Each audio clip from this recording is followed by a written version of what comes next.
Happy Tuesday! Ngayong araw, nireview ko yung mga random videos ko again sa aking phone na para sana ma-delete ko na. And syempre, ayoko naman itong i-delete na hindi ko siya na-upload dahil main reason bakit ako nag-video is para monitor ko kung anong pinagagawa ko nung nakaraang araw.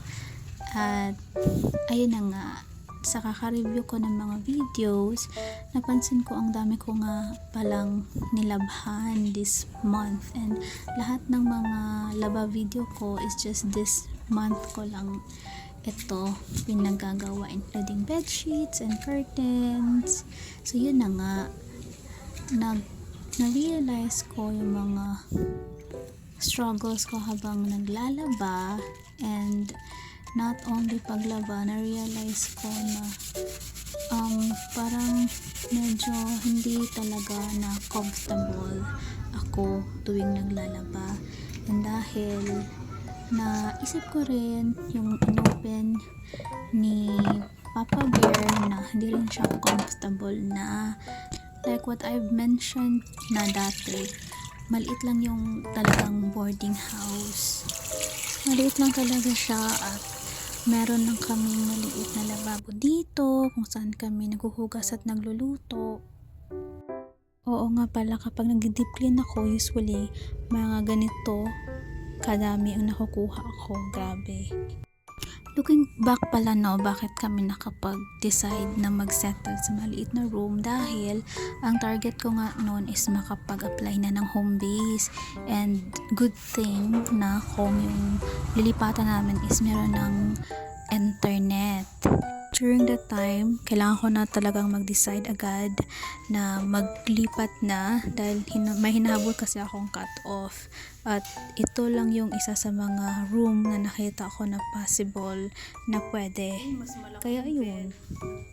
Medyo nag-aalangan pero nag-go na rin. Wala pa nga ang lababo that time. Si Papa Bear pa ang nag-install, and sa labas kami nagluluto.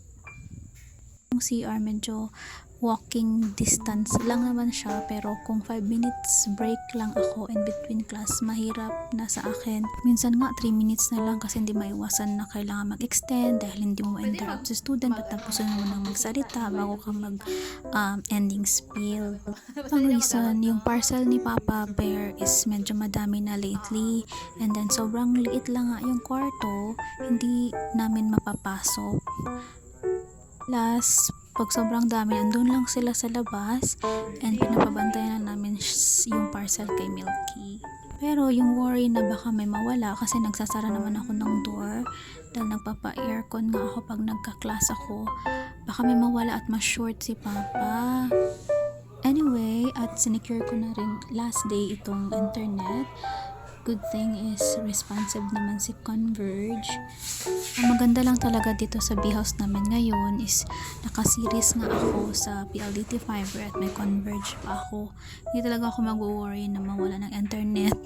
Sa paglipat nga namin is Converge na yung pinaka main line ko, and then siguro magdidito na lang ako or Gomo for my backup. Mas importante pa rin yung mga nakita naming benefits sa paglipat kaysa sa pag-stay.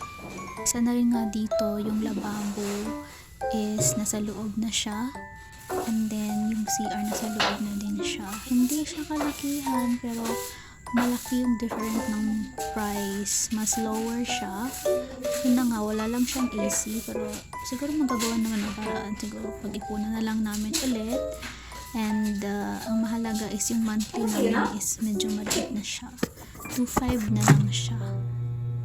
Naman kalayuan yung lilipatan namin, mga few blocks away lang, same pa rin siya ng barangay, and yun lang nga, medyo papasok lang siya, pero mas advantage yun sa part ko dahil nag-online teach ako, hindi na siya masyadong maingay, kasi dito sa current na B-house namin is palag nadaanan ng motor, kaya medyo maingay talaga siya, kasi yung room namin nasa pinakagilid na siya ng main gate.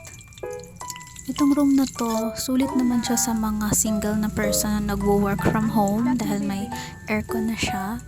sa 3.5 na room. Magbabayad ka lang ng 150 separately para kung gusto mo mag-connect ng wifi, and then 100 per head yata yung water. Okay, tama na. Hindi yata 100 talaga. So free na doon si Rain at kami lang ni Papa ang nagwaha 100 per head. Thankful din ako dahil nga sa room na ito is na-aprobahan ng home based teacher status ko, at malaking bagay na talagang makuha mo yung buo, yung walang kaltas sa center. So enjoy ko naman yung mga benefit ng paglipat namin dito. Kaya lang it's time to say goodbye na at makapag-move on na for better. At wala pa kami sariling bahay sa ngayon, malaking accomplishment on our side na nakapagbukod na kami sa both sa family namin, dahil ang pinakagoal nga namin is ayaw namin maging burden ba. Sabi nga, the absence makes the heart grow fonder.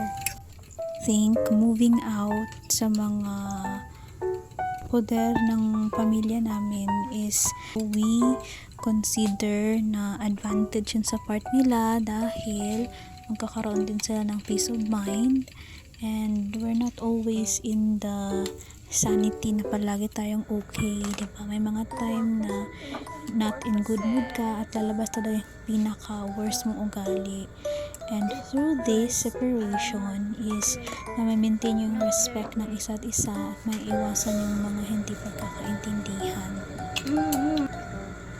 So maulang sa karon. Bye. My not so perfect